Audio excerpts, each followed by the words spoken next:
It's great to be with you.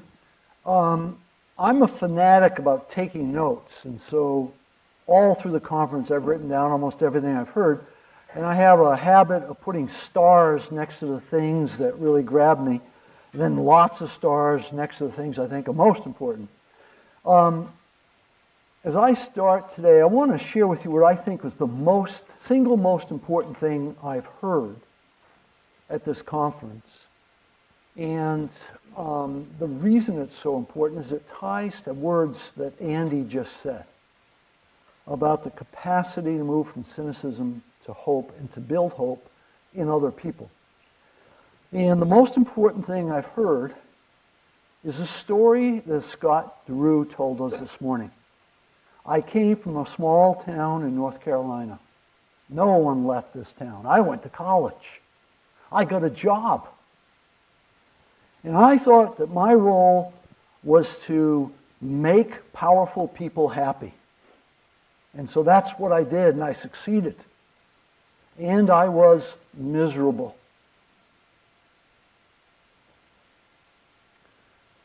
And then he says, I discovered agency. I found out who I was. And then I made decisions like, I'm leaving this job and I'm going to college, to graduate school. And the guy says, that's the worst decision you've ever made. And his response was, I don't care. See, Scott, from that moment on, was not determined by what was going on out there. He was determined from in here. He discovered his agency. For the last 18 years, Kim Cameron and I have stood over there in that executive education facility and taught thousands of executives about positive leadership. For 4 days, they sit on the edge of their seats. They get ideas like you've gotten in the last day and a half, and they soak it in. They love it. And then on Friday, I say, what are you going to go home and do differently? And they look like this. They become terrified. They're incredibly scared.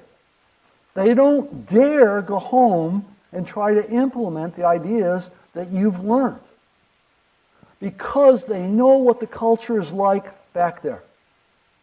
And they know that they'll be laughed at, either directly or behind their backs.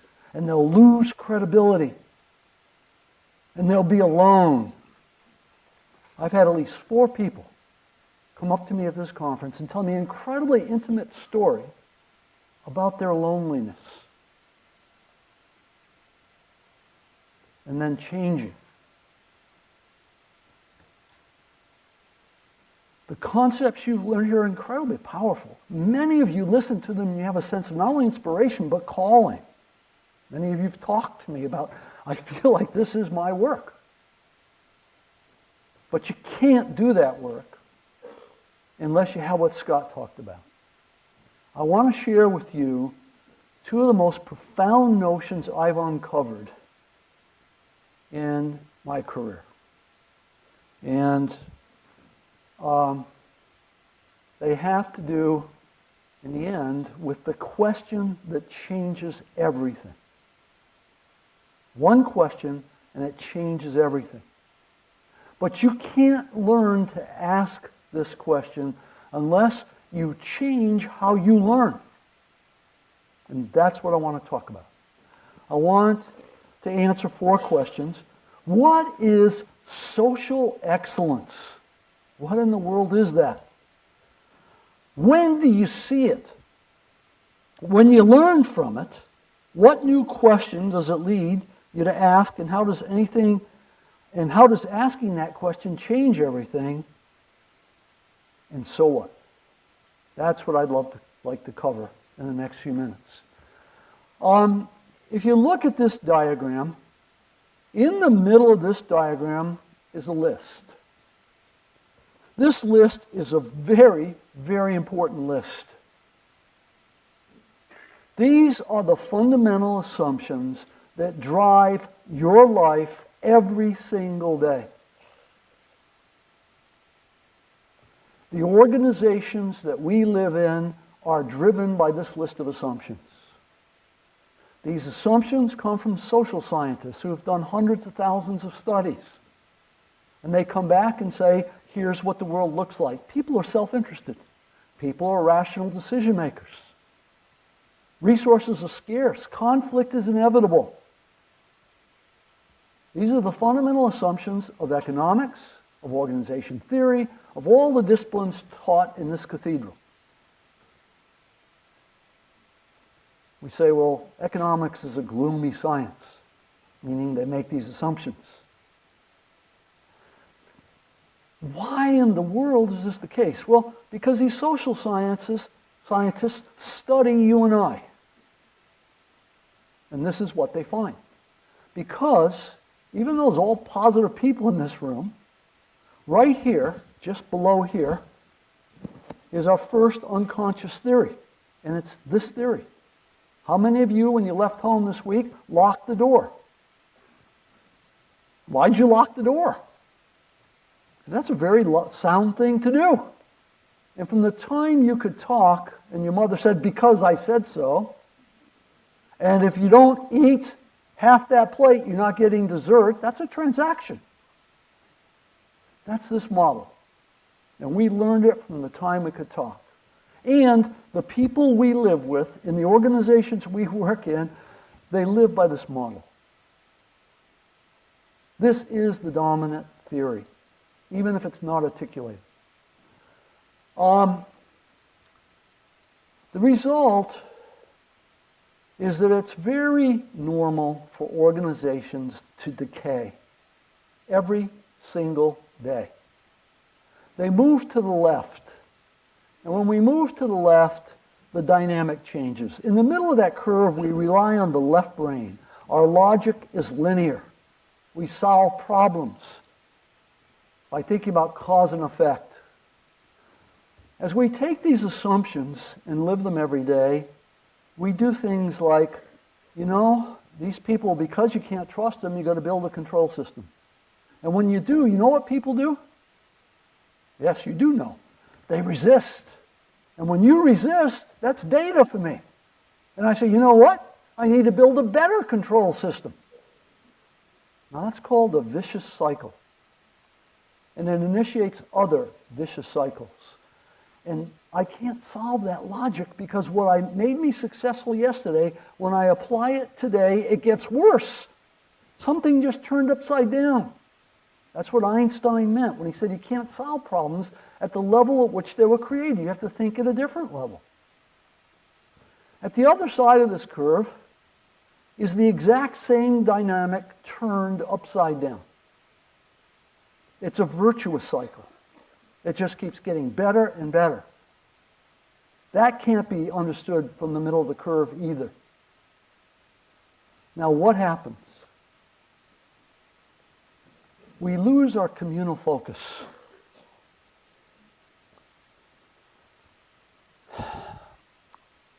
Priorities begin to compete between people.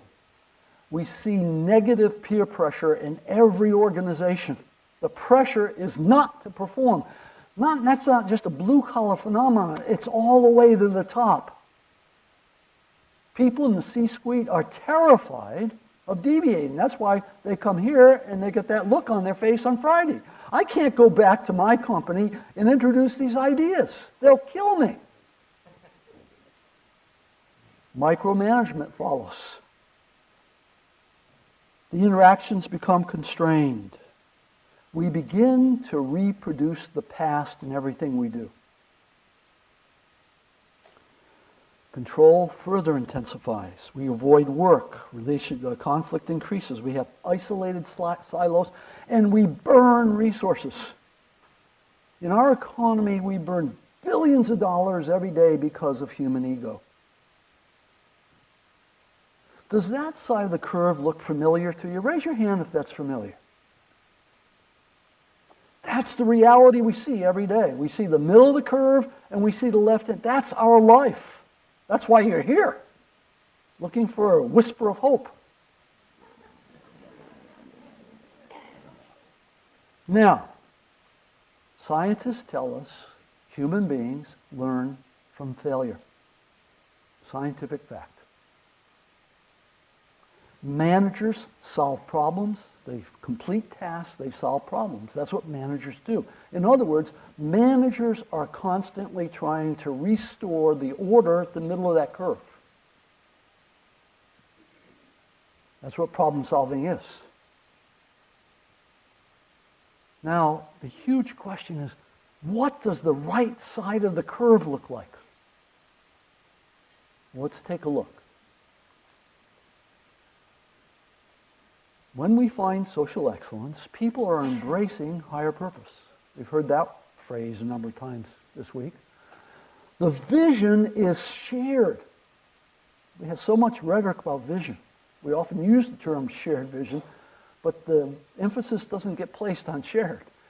The transformation that takes place every time is negative peer pressure becomes positive peer pressure. In a highly positive organization, everybody expects everyone else to excel, to give all they have. All of a sudden, everybody's working because they don't dare not work instead of blowing everything up.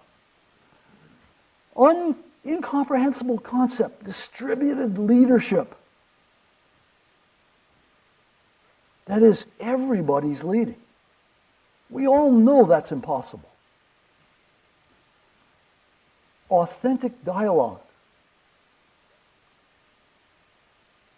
We don't expect to have people talk to us authentically.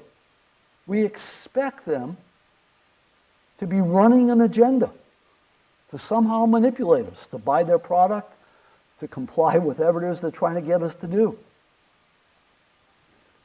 The co-creation of possibility. You know, we put people's names on their inventions and their pictures, or whatever it is they produce, their intellectual property. And it's such an illusion because it's always co-created. Self-organization. The system organizes itself. We know that can't be. People spontaneously contribute. The learning is symbiotic.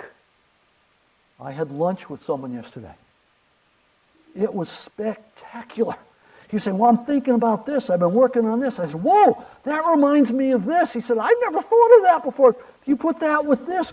Wow, then there's... I said, whoa, that's exciting. At the end of the lunch, we were on fire. What was happening? That's symbiotic learning. Collective intelligence.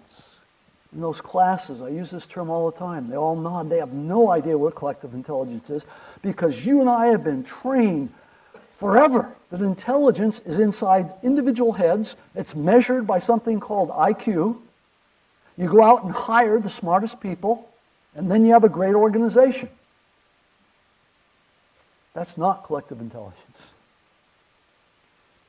The whole reason for these connections and the trust we've been talking about for the last 2 days is when you and I can sit at a table in complete trust and share our ignorance as well as our knowledge, heaven forbid, and speak authentically, we engage in symbiotic learning. The team has a capacity that doesn't exist in this meeting. Have you ever gone to this meeting? That's zero collective intelligence. That's the measure. Hence, we're constantly generating resources. Now, if you look at the right side of that curve, you get a knot in your stomach. You say, I'm having trouble with that. That's not what I experience. What I experience is this. That has to be kind of Hollywood or something.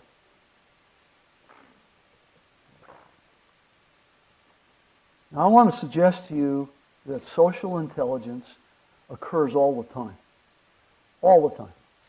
It particularly occurs in crisis. We had an executive from the federal government. He said to me, the happiest day of my life was 9/12. I said, what? He said, 9/12. He said, on 9/12, I didn't have a single bureaucrat working for me. I only had Americans. And what we accomplished was incredible. A stunning experience. If you work in the utility industry, different companies have different names for it. Most common, storm culture. Tornado comes through, rips up the state of Michigan. What happens at DTE? You find secretaries stopped on the road feeding electrical wire to linemen. You find people all over the company doing whatever it takes. 2 years ago, I was sitting at a table with one of their executives as he talked about the most recent manifestation of storm culture. Now, this is a utility executive. These are not soft people, right? There's tears literally running down his cheeks as he describes storm culture because it's so sacred to him. It's like a religious experience because he's seeing human nature at its very best. Downsizing. Usually we don't see it except for a few companies that decide not to downsize and say to their people, we're going to live or die with your self-organizing capacities. And all of a sudden we see social excellence. We most frequently encounter this in crisis. Now, when people experience it, they often have no cognitive apparatus to hold it. So what happens is they say, wow, and then they let it recede deep into their memory banks, way down deep. I think of a nurse on campus here who said, the highlight of my career, unquestionably, was I was on an interdisciplinary team of engineers, doctors. We were working on eliminating a major disease in the world. She said, when we walked in the door in the morning, we all checked our hats at the door. I wasn't lower than one of the doctors because I was a nurse. We were all equals, working on an incredibly important purpose. She said, highlight of my life. And then she had let go of it because what do you do with it? It was just, you're grateful it happened. Thank you. That is, we don't learn from social excellence except for a few people. They experience it and they can't let go of it. And they begin to focus on it. And then they ask a question that nobody else can ask. This is a big deal. Here's the question.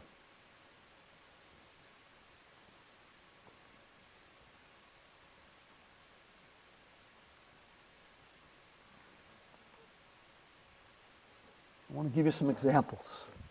Richard Mahoney, CEO of Monsanto. He's got a little problem one day. He's not a very green person. The government has now, this is in the late 80s, the government has said, okay, we want measures, we've got to make reports. The first report comes to his desk, and he said, even I was ashamed. The numbers were so bad. And he had a news conference the next day to announce these numbers. And he was panicked. He said, I'll live in derision. The company will live in derision. I can't report these numbers. So what do you do in the next 24 hours? Well, he went home and stayed awake all night. He came in the next day, and he said, at the press conference today, I'm going to announce the Monsanto Pledge. In the next 6 years, we're going to reduce our carbon footprint by 90%. Everybody in the room said, are you insane? That's impossible. It simply cannot be done. There were 1,000 explanations as to why. He said, I'm announcing today. He went to the press conference. He made the announcement. The media was so enamored with the pledge, they never paid attention to the bad numbers. And the short-term problem was solved. But that was the beginning, not the end of the story. Richard talks about the next 6 years as spontaneous teams all over the company formed spontaneously because they were so inspired that their company was going to do this. they began to behave in ways that reflect what I showed you in that last slide.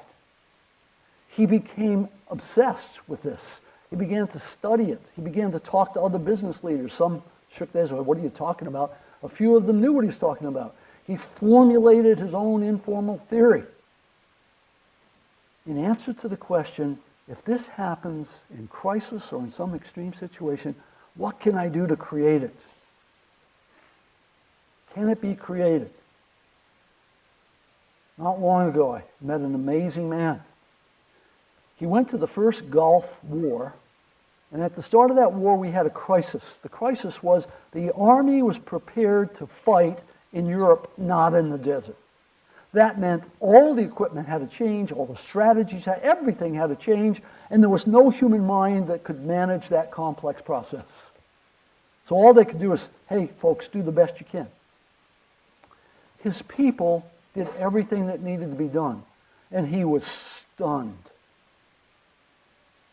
He was one of those people who couldn't let go of what he observed. For the next 12 years, he asked the question, how can leadership create social excellence? And he studied the leaders around him. He tells of one leader in particular, the guy with woodpecker lips. He said he had woodpecker lips. He demanded excellence in everything, and if you didn't get it, he tattooed your back with his woodpecker lips. He said, I was covered with tattoos. This guy was the toughest leader I ever met. Now, catch the next statement. And we loved him. Doesn't go together.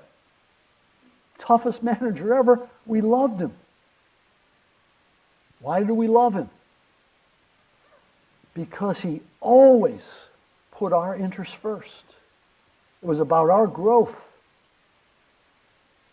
Never ceased to demand excellence. Was about our welfare. Sounds strange.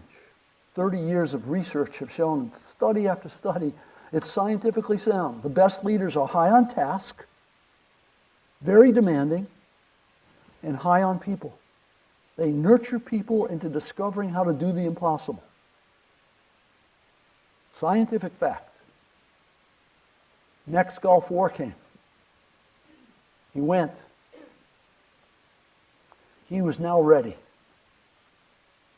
The first thing he did was he had written a short paragraph about what a soldier is and does. A soldier's noble, never takes advantage of anybody. It read like a Boy Scout oath. The moment you see the words, you say, this guy's insane. Why? Because you know, given the values of the Army, that when he walks in and hands them that paragraph, what are they going to do when he leaves the room? Come on. Laugh at him. We're smart enough to know that. He wasn't smart enough.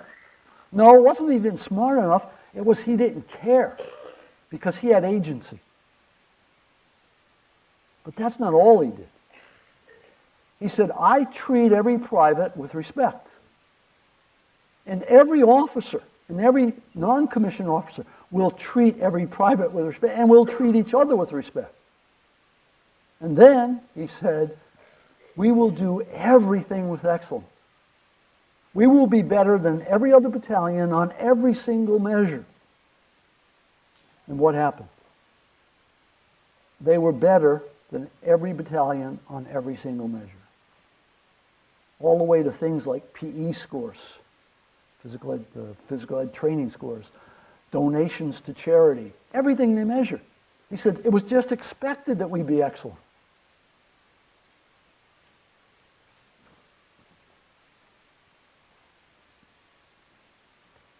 We get a lot of people from DTE. Stop any one of them and ask them the story of the last 10 years.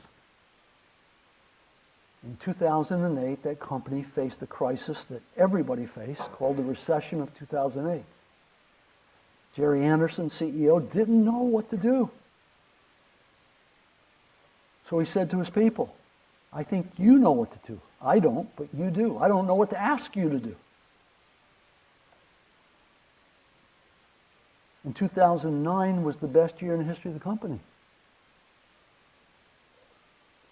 Jerry sat down with his direct reports the year after. And I was in the room 2 years ago when he went over this in detail with them, reviewing this history. But here's what he did. Here's what he asked them in that room. In the past year, our people performed in ways we could not have predicted. We could not have predicted. See, you can't predict social excellence.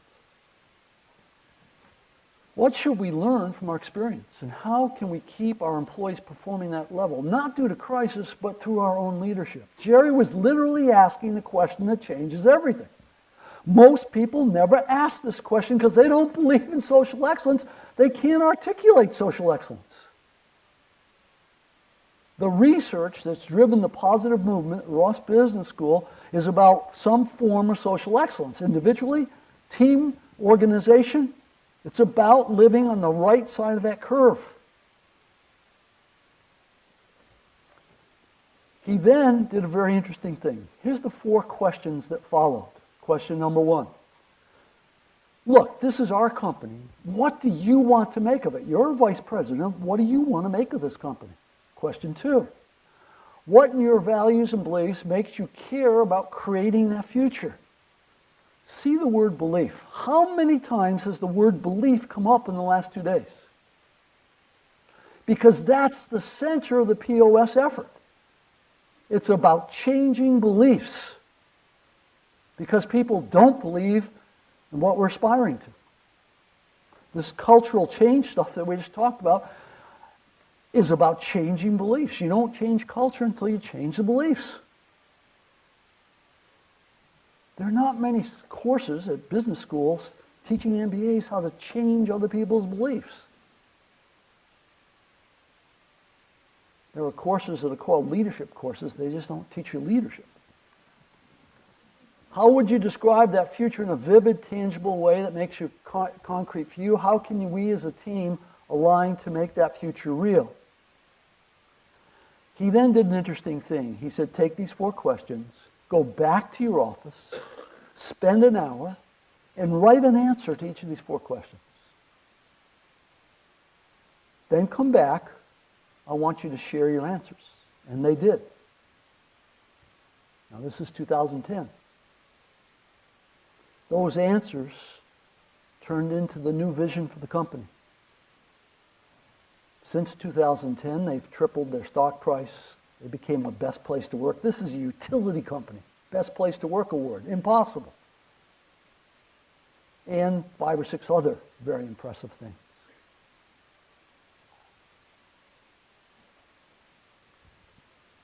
All right. I believe that understanding what I've said so far is very important. There's one question that changes everything. Most people never ask it. If you do ask it, it will change everything. The problem precedes the question. How in the world do we learn from excellence? I propose in the next few minutes to do a very strange thing. I'm going to do an abbreviated version of an exercise I do almost every time I teach now, usually the first 2 hours with people. And I'm going to try to do just a few minutes of this exercise. And here's how it would normally work. I would divide you into 4 sections, and I would say, you folks over there, your question is this. What's the difference between a good and a great conversation? Not a normal conversation, but a really good conversation and a great one. What's the difference? What's the difference between a good marriage and a great marriage? What's the difference between a good team and a great team? Good organization, great organization. Now we're going to do it a little bit differently, and I'm going to do it very fast. But here's you get 30 seconds to write an answer to this question. I want you to all do the same question. What is the difference between a good conversation and a great conversation? Write an answer.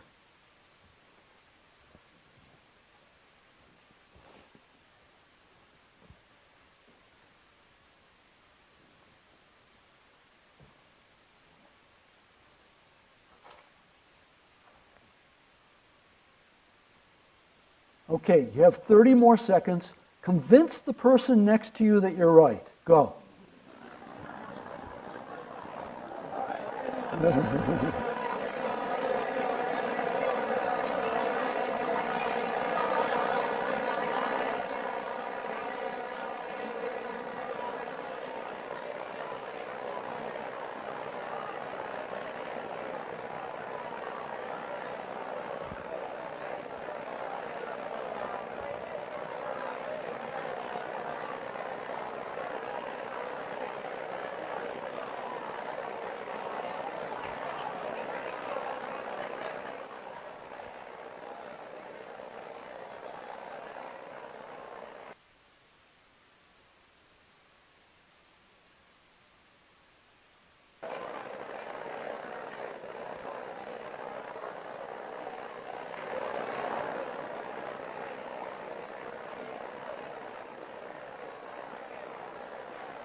All right. Now, I'm going to try to do a very difficult thing. I'm going to have a conversation with you. I'd like you to raise your hand, and I'll call on you, then yell out your answer. I'll repeat it. We'll make sure everybody hears every answer. I would like you, as you listen to other people answer, to keep a list. You either can write what they said, or translate it into your own words if you like. But keep a list. The list's going to be important. Someone start me out. What word did you write down that you want to stick with here? Back there, nice and loud. A great conversation is very passionate. There's so much energy unfolding. Thank you. Selfless. Selfless. In a great conversation, both people have transcended ego. They're selfless. They're not running an agenda. They're not trying to manipulate each other. Great answer. There was a hand, someone, yes. Mutual interest. They become engaged. You know, we've had so many talks with total engagement, full engagement, high engagement. They're fully engaged. No one's trying to force them this. They are incredibly connected. Thank you. Yes. Trust. The trust is enormously high. I don't have to figure out what your agenda is. As we go on, we're trusting each other. We're more and more open. Yes, sir. There is positive energy being released in the exchange, right? It's a virtuous cycle. It's increasing, right? Good. Yes. There's vulnerability. In this cathedral, you arrive on the first day for your MBA program. The first thing you learn in the first conversation is, I need to be smart. And for the next 2 years, you pretend to be smart. You pretend you know everything. And it's terrifying. And then a horrible thing happens. You get a job. And they worship the same God, the God of knowing. And the notion of, here's what I don't know. When you're building collective intelligence, this is more crucial than what you do know. Vulnerability. Great answer. Thank you. Yes. Compassion and active listening. That word listening, we throw it out with such ease. But if I'm looking at Fritz and he's talking to me, do I understand his deepest needs and interests? Can I feel who he is? Empathy is an act of love. Did you hear what I just said? 4-letter word? Could be shot for that. Another one. Yes, ma'am. Connection. What does that mean, connection? Okay. So that empathy has turned into an enormous sense of mutual understanding and connection. I'm one with this person. And there was a... Say it again? Change and sharing. Oh, change and share. Thank you. Beautiful. What a great answer. In this process, in real time, we are learning. That's called change. We are changing in real time because of the sharing. Thank you. Unconditional. What does that mean? Like there is no limitation what you are going to discuss, and there is no such agenda about it. Okay, so that I'm fully committed to this. I may not have been when the conversation started, but I sure am now. Yeah. Respect. I don't look down at this person. We have research that says we can predict if you're going to be married or not 10 years from now by whether or not you condescend. Right? It's equality, it's respect, it's honoring. This other person's not an object to be manipulated, it's a human being to be honored. Yes? I think it's productive. What an interesting statement. She says, it's productive. Stuff comes out of this. There's an artifact, right? And it's not just the learning. You walk away and say, oh, I'm not going to see you. You get on the bus, you disappear. 10 years later, you bump into the person. What happens? You throw your arms around them. This lasting relationship 10 years later, right? Because this was so sacred. Yeah, oh, okay. All right, yes. We're open. We're searching with each other. We're really engaged, right? Yes, Chris. What in the world is aliveness, Chris? It's buzzing. It's alive. It's this energy is there, right? Yeah. It's totally authentic, right? There's no on-stage behavior. Yes. It's equitable, absolutely, right? We're not, it's the nurse. You know, we checked our hats at the door. All right.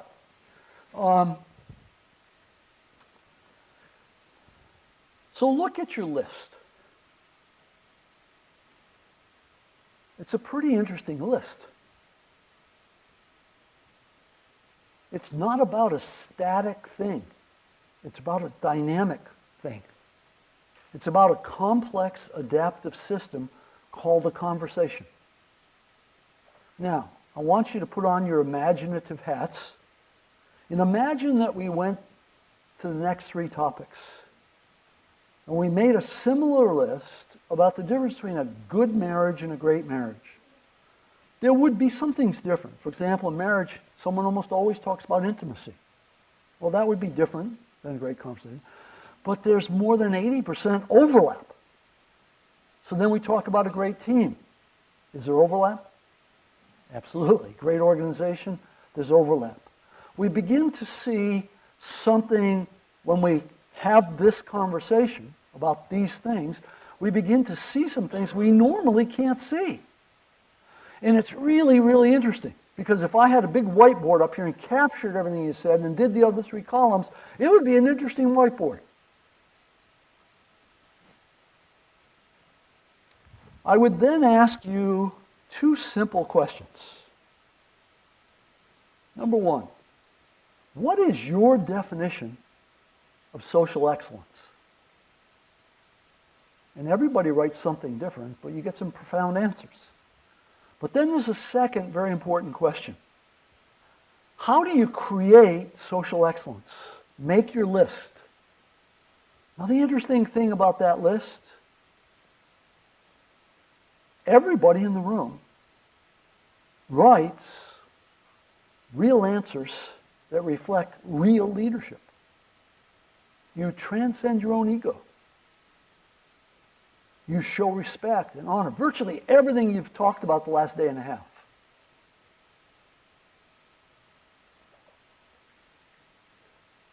Then I ask a question that shocks them. It's a very important question. I say, okay, we got all this stuff on these whiteboards. This is a theory of social excellence. Whose theory is it? And they go paralyzed. They don't know what I'm looking for. So I ask 3 or 4 times, and finally someone whispers, it's ours. I say, that's right. I haven't put up a single PowerPoint slide. All I did was ask you a question. This is your theory of social excellence, not mine.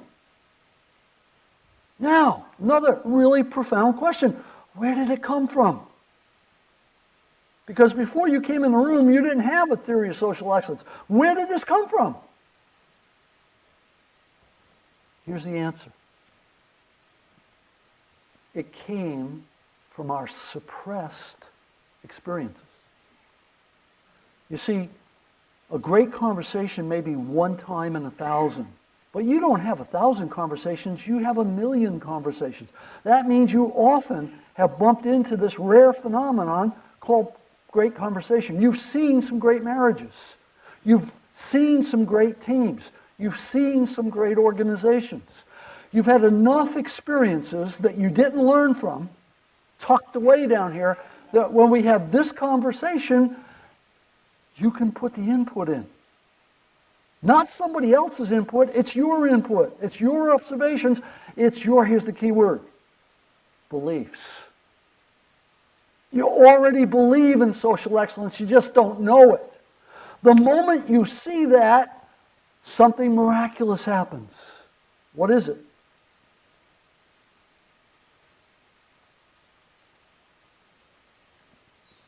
You can believe.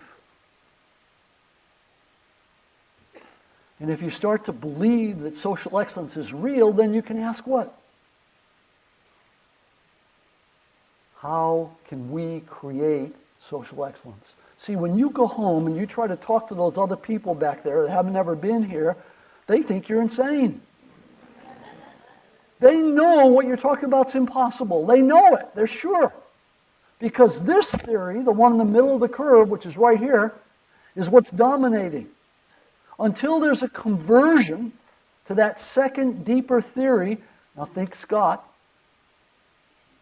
I looked him in the eye and said, I don't care. I just declared my agency.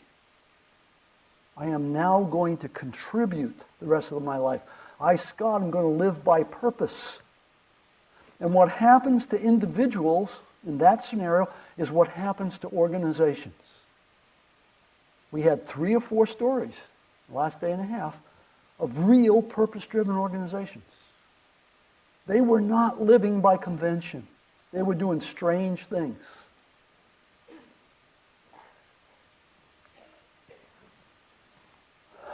I think that this is critically important. Whoop. One of the most common things that I get asked by people who look like this is, I like these positive concepts, but you don't know my boss. Let me tell you about my boss. Let me tell you about the culture of my company. If only I could do this. If only. That's a statement of not having agency. That's a state of learned helplessness. It's a statement of fear. I could never do this. When you claim your agency, you do it. In fact, it's a tragedy to not do it. We have a company we work with that's a very profit-focused company. And on Monday, all the executives come in and they say, our place is, I hate the boss. I hate him. And then we start, Kim Cameron gets up and puts up those beautiful pictures of his, and they say, this is totally irrelevant. It would never work here. And they go on and on about that. By the end of Tuesday, someone, every single time, whispers, oh, my unit looks like that. And I say, what? And I make them speak up. And then I ask them, I just pound on them with questions until he or she paints the whole picture. Now here's the positive deviant. In the company where it can't happen, there it is. Now everybody else in the room is in big trouble.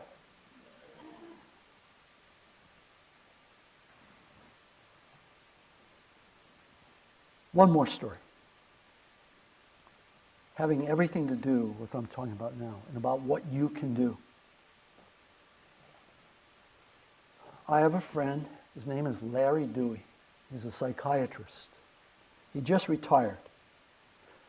He spent his life in one of the darkest hierarchies on this planet. It's called the Veterans Administration. So it's not only a federal agency, it's one of the darkest of the federal agencies. I once worked with the senior leaders of that organization. It was like being at a dentist having a root canal all afternoon, because they didn't believe anything could happen.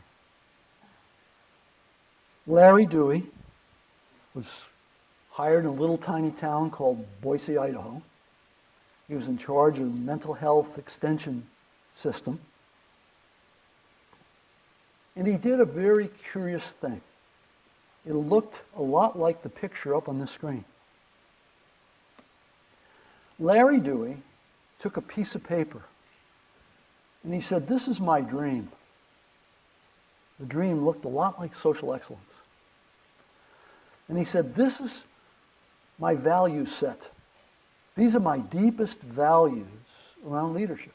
And there were things like, I need to respect you in every interaction. I need to build trust. List went on. Then he did an astounding thing with this piece of paper. He handed a copy to every direct report. And he said, "Your job is to hold me accountable. If at any moment, in any interaction, I'm not living these things, you are to call me into account." Now that's very simple.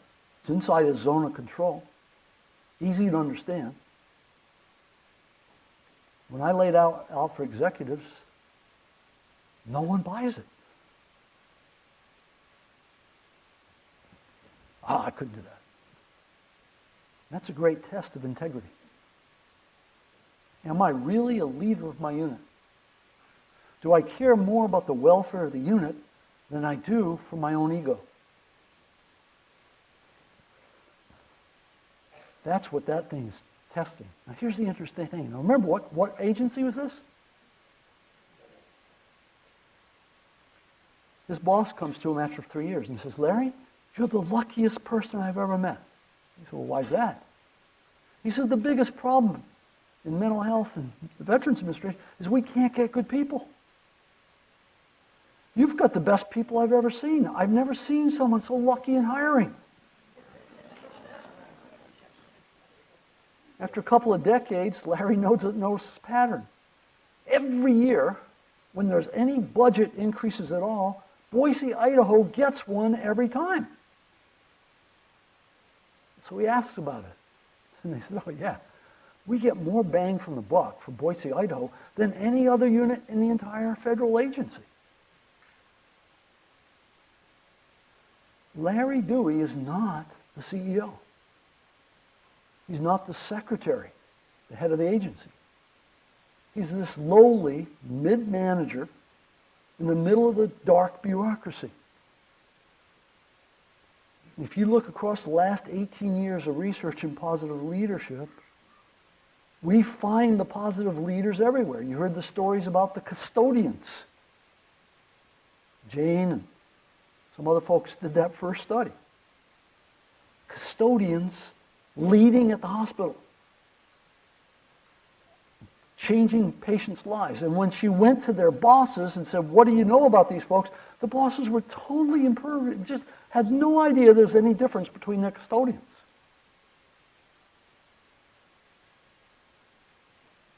The point is that anybody, in any context, Kim and I spent a lot of time in Detroit public schools. Makes the Veterans Administration look like a Disney World. But we found people in that cesspool who were positive leaders. It's not about your context. It's not about your boss. It's about your agency.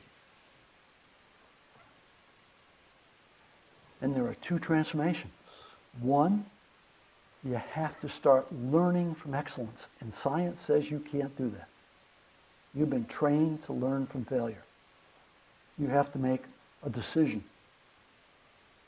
to see things other people can't see. Number two, you ask the question that changes everything. In other words, you take accountability for the fact leadership produces excellence. It usually doesn't. I believe many CEOs are not leaders. They're managers.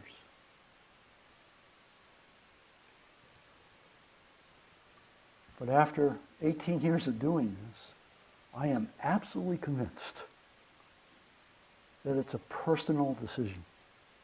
So if you've been here and you've felt inspired by the ideas that you've obtained here, don't look at the other people. Don't look at your boss. Don't look at the hierarchy. Go home and look in the mirror and ask yourself, what's my purpose? Did you notice how important that was to Scott? And he says, I have to renew it every day. So I go to graduation. I build in these renewing moments. What is my purpose? What's my mission? Why am I on this planet?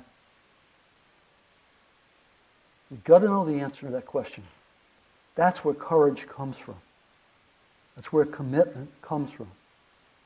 And when you answer that question and you claim your agency and you become like Scott, now your job is to create a context in which other people can understand social excellence, believe in it, and lead for it. 9 times out of 100, it won't happen. Or I should say it doesn't happen. It's all about being number 100. Can you create more excellent conversations? Right now they happen by accident. Can you make one happen every week? Would that be possible? Marriage. When I have people answer the marriage questions, I get so depressed because I am such a loser, right? Because it's such hard work. But it's really clear to me that it's possible. Team. Organization. I think that that's what this is all about. I started doing that exercise by accident. It was an intuitive experience. I just said, I think I'm going to try this. And every time I ran it, I said, there's something really important here. I don't quite understand what it is yet. And after doing it, suddenly these two notions crystallized. We're discovering social excellence, making it possible to learn from it. And when people learn from it, they can ask a question that's about agency. Can we make it happen? I believe, I am sure, you can make it happen. You may have to make the journey Scott made, but you can make it happen. It's my hope that everybody in this room will contemplate that and make some decisions that will make it happen. Thank you.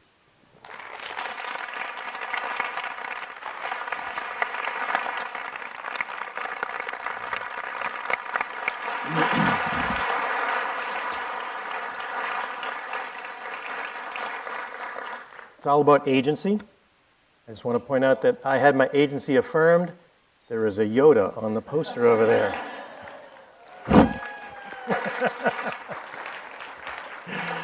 Okay, from here we're going to have a break for 30 minutes.